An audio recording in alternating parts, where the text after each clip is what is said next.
Bienvenue à tous et à toutes aux entretiens Lire pour triompher, des entretiens qu'on vous propose à l'occasion du 27e Salon international du livre d'Alger. Alors aujourd'hui, nous allons parler et aborder les thèmes d'identité et de patrimoine avec Abdelaziz Othmani. Bonjour.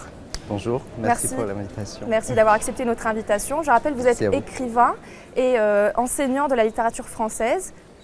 Vous nous faites le plaisir de partager des réflexions à l'occasion du SILA 2024. Alors sans plus tarder, votre livre Sin, La Lune en miettes aborde justement des thèmes d'identité et de patrimoine. Alors pourquoi sont-ils importants pour vous et comment les avez-vous intégrés et abordés dans l'histoire ? Alors, ça fait partie un petit peu de mon histoire personnelle parce que j'ai écrit Sin, La Lune en miettes à un moment où j'étais en expatriation. J'habitais en Amérique latine et pour la première fois de ma vie, il m'a fallu mettre des mots, vraiment me présenter face aux personnes que je rencontrais et qui n'avaient pas forcément d'imaginaire construit autour de l'Algérie et ce qu'est l'identité algérienne. Enfin, ils avaient quelques idées, mais toutes petites idées. Donc, il a fallu verbaliser, il a fallu mettre des mots. Et à partir de là, j'avais envie évidemment de présenter une image, une belle image, mais une image authentique également de mon identité en tant qu'Algérien. Et à partir de là, ça m'a mené vers la réflexion de ce qu'est qu'être algérien. C'est être à la fois africain, appartenir au monde arabe et appartenir à l'espace méditerranéen. C'est une identité qui est complexe, donc à partir de là, il m'a fallu entamer ce chantier. Et en faisant les recherches, je me suis dit, et pourquoi pas en faire une narration, donc un roman. Alors votre roman justement raconte des histoires qui plongent dans les racines culturelles et historiques de l'Algérie et du Nord africain. Comment contribue ce roman, selon vous bien sûr, à préserver le patrimoine culturel algérien et à le partager avec le reste du monde ?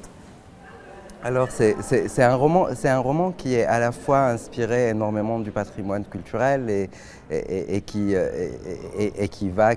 navigue un petit peu dans les eaux troubles du monde de l'imaginaire.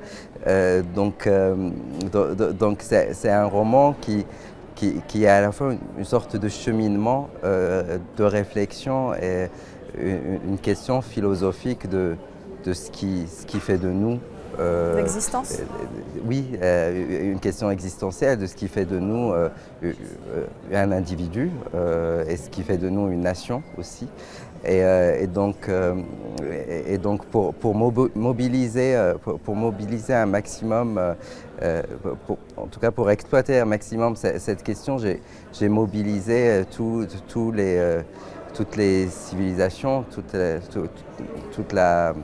ce que l'on sait à la fois de l'Antiquité nord-africaine et mésopotamienne et également méditerranéenne et d'Afrique subsaharienne. Donc j'ai vraiment cherché assez librement, donc je ne me prétends pas non plus scientifique, donc je le fais assez librement en tant qu'artiste, parce qu'être auteur c'est aussi être artiste, d'essayer de capturer cette essence-là de ce qui nous lie, encore une fois en tant que peuple et qu'une nation, mais aussi ce qui nous lie avec nos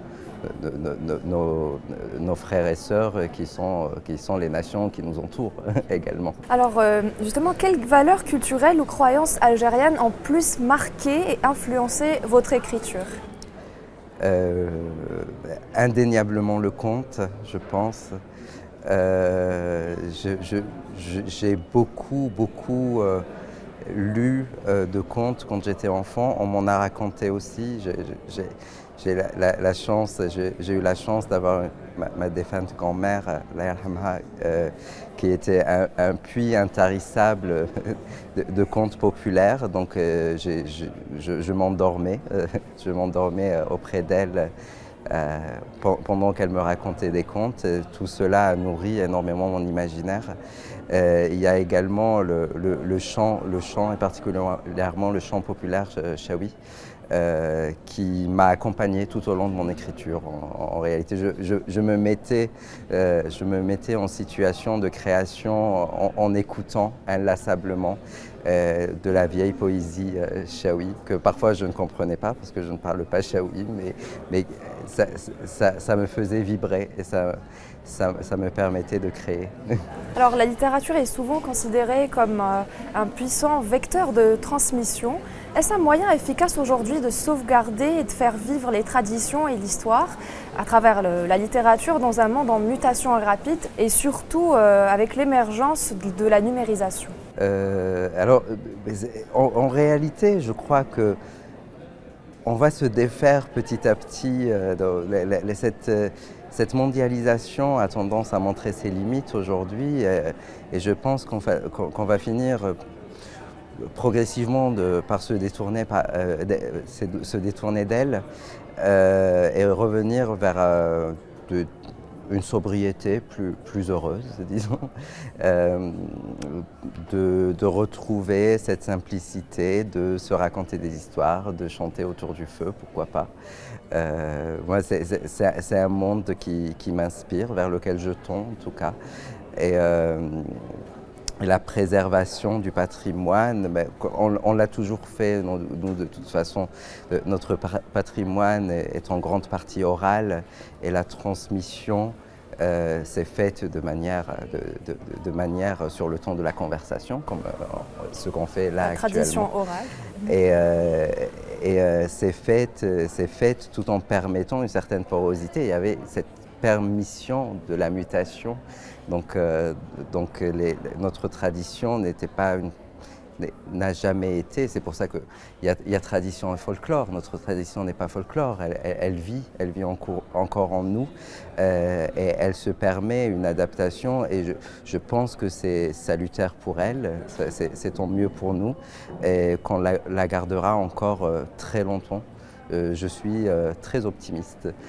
Si je prends par exemple, l'exemple le plus frappant, c'est la tenue traditionnelle. Je me rends compte que, alors qu'on pensait que le numérique allait globaliser, par exemple, la tenue vestimentaire, je me rends compte qu'il y a beaucoup de monde, beaucoup de jeunes femmes de la diaspora qui ne connaissaient plus la tenue traditionnelle algérienne, la tenue de leur région d'origine, et qui la découvrent grâce à notamment des sites, je ne sais pas si j'ai le droit de citer des noms, où ça leur fait de la pub, comme Pinterest ou Instagram, où aujourd'hui elle communique, elle contacte une couturière et qui se trouve éventuellement à Constantine ou à Oran pour lui dire mais j'aimerais que vous me fassiez la même robe parce que ma mère était d'origine oranaise mais je ne savais pas que c'était aussi joli. Et je pense que la tradition, quand elle n'est pas figée, quand elle ne devient pas folklore justement, se permet de s'adapter aux nouveaux outils pour prendre d'autres formes. Et je souhaite par exemple que le numérique aujourd'hui nous permette d'adapter les contes traditionnels, par exemple prendre un recueil de contes, le conte de Tao Samrouche, pourquoi pas, pour en faire des films d'animation, ça serait merveilleux.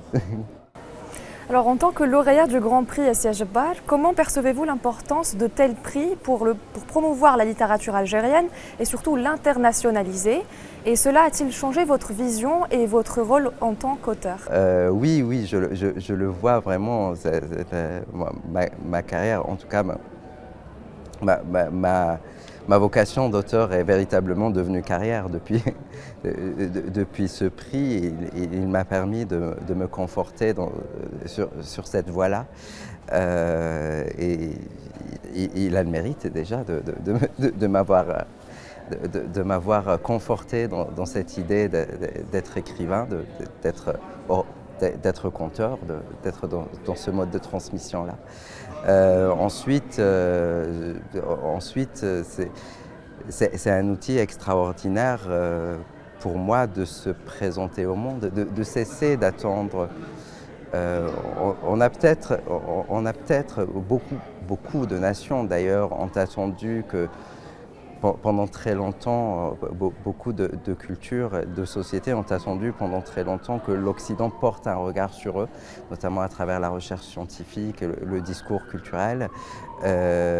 Aujourd'hui, et depuis plusieurs années déjà, l'Algérie a cette volonté ferme de porter son discours sur elle-même et de se présenter au monde à sa manière à elle, à travers notamment la culture. C'est extrêmement important de se dire, et mon roman est dans cette volonté-là justement de se dire je me présente au monde, tel que je suis, avec mes qualités, parfois mes défauts aussi, avec ma culture dans toute sa complexité. Parfois c'est paradoxe, mais c'est ce regard, je pense que c'est porter ce regard de maturité sur ce qui fait de nous un peuple, une nation, encore une fois, mais ce qui fait de nous une espèce, l'espèce humaine, notre humanité commune. En tant qu'observateur sur la scène littéraire, ou de la scène littéraire, comment voyez-vous l'avenir de la littérature en Algérie et quel rôle peuvent jouer les jeunes aujourd'hui dans la transmission et la préservation de la culture et le patrimoine ? Vaste question. Je suis très optimiste quant au devenir de la littérature. J'observe mes confrères écrivains, je vois la variété des thématiques qui sont abordées dans le roman aujourd'hui, qu'ils soient francophones, arabophones ou amazirophones. Il est toujours question quand même de cette grande histoire de la guerre de libération. Évidemment, elle est toujours au cœur de cet art qu'est la littérature, mais on se permet aujourd'hui aussi à une génération d'auteurs qui se permet de sortir des sentiers battus, de ce que nous ont présenté nos prédécesseurs, pour aller explorer d'autres genres, d'autres manières d'écrire, de se raconter, d'aller vers l'imaginaire, d'aller vers la science-fiction, la fantaisie, et je trouve ça véritablement très enrichissant. Très bien, merci beaucoup Abdelaziz pour les éclairages et pour ces réflexions-là. Merci à vous pour votre invitation. Merci à vous et merci chers téléspectateurs de nous avoir suivis jusque-là et à très bientôt.